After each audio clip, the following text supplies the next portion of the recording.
education civic group Education Rights Campaign has called on the management of the University of Lagos to immediately reverse the recent increments in school fees, describing it as a cruel, anti-poor and unjustifiable.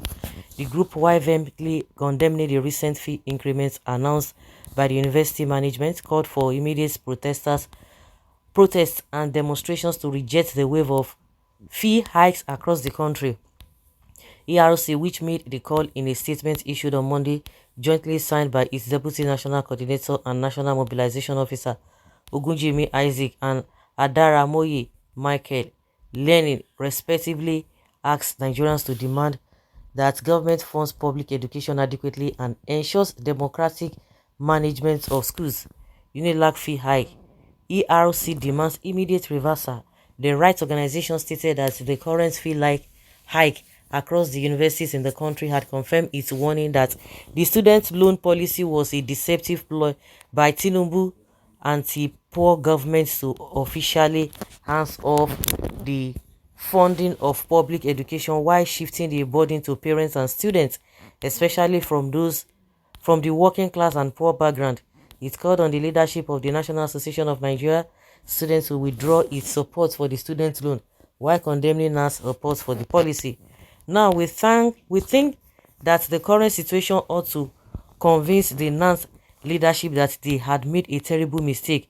Now, we challenge the NAS leadership to immediately and urgently convene a national congress of students so that rank and file students, union leaders and activists from across the country can hold a democratic discussion on how to resist the onslaught on public education, the statement partly said.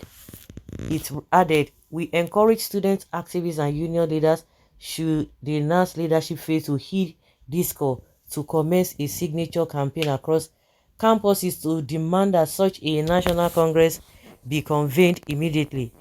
The announced fee regime at the University of Lagos will see both new and returning undergraduate students pay as high as 190,000 naira as against 19,000 naira previously charged. No soothsayer is needed to realize that many students will have to forfeit their admission or drop out of school if this callous increment is successfully forced on students. It is therefore extremely important for students and education workers to jointly struggle to reject this calamitous increment. This increment is happening at a critical point when the working masses are faced with myriad of crises, which include petrol subsidy removal and naira devaluation. The purchasing power of many working class families has been crushed by inflation and other attacks on their living conditions. Therefore, an increment in fee is synonymous with moving thousands of students from a frying pan into a fiercely burning fire. The management of UNILAG has hinged the increment on the lack of adequate funding and the need to improve the facilities, while also citing the universities cannot run effectively without the increments. There's nothing new in these claims. These have always been the watchword of draconian administrators of tertiary institutions whenever they want to carry out such sinister actions. Yet, an increment in fees has never resulted in any improvement in facilities. State-owned universities charge more than federal universities without delivering any quality service to reckon with. It is crystal clear that the university management is only being deceitful. Besides, the responsibility of improving a facility is that of the government and must not be placed on students. However, government allocation of universities and the general finance of universities must be placed under the democratic control of elected representatives of education workers and students to ensure their judicious use as against mismanagement, which is usually the case. Yes, that has really been the case. It is important to know that the university management is not acting alone in this crime against the Nigerian masses. The Tinubu the Tinubu administration and previous administrations which have also carried out capitalist policies aimed at depriving children of the working masses access to education are all culpable in this crime. Over the years, the education rights campaign has been at the forefront of the campaign for proper funding of the education sector to ensure all Nigerian students have access to quality education.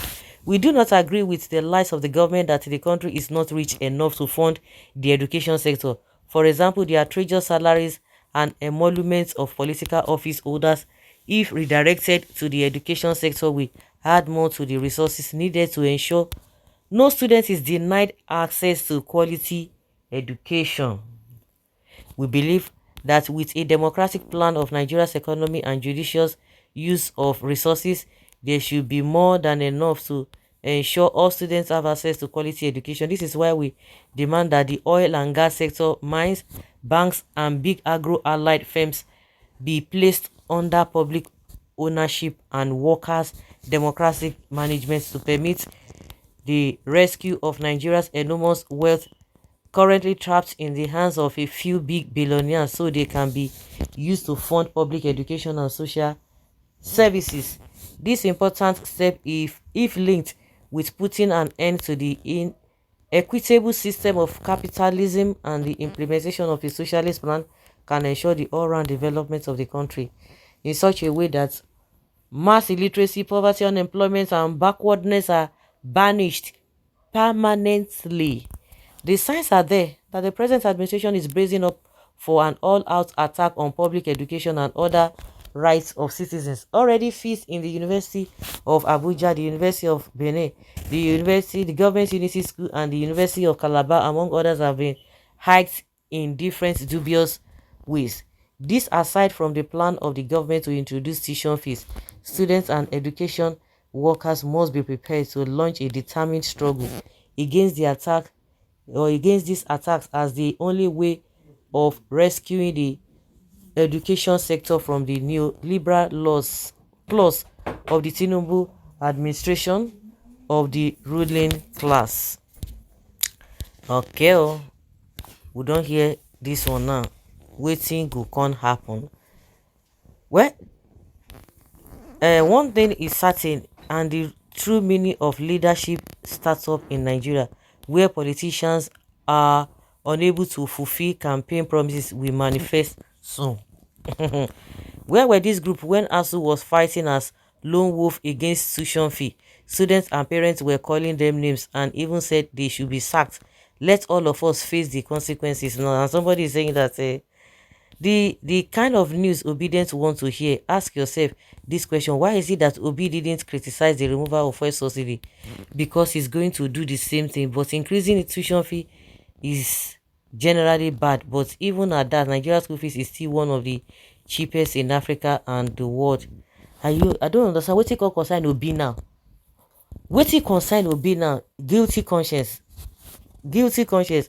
Only God can heal some of you.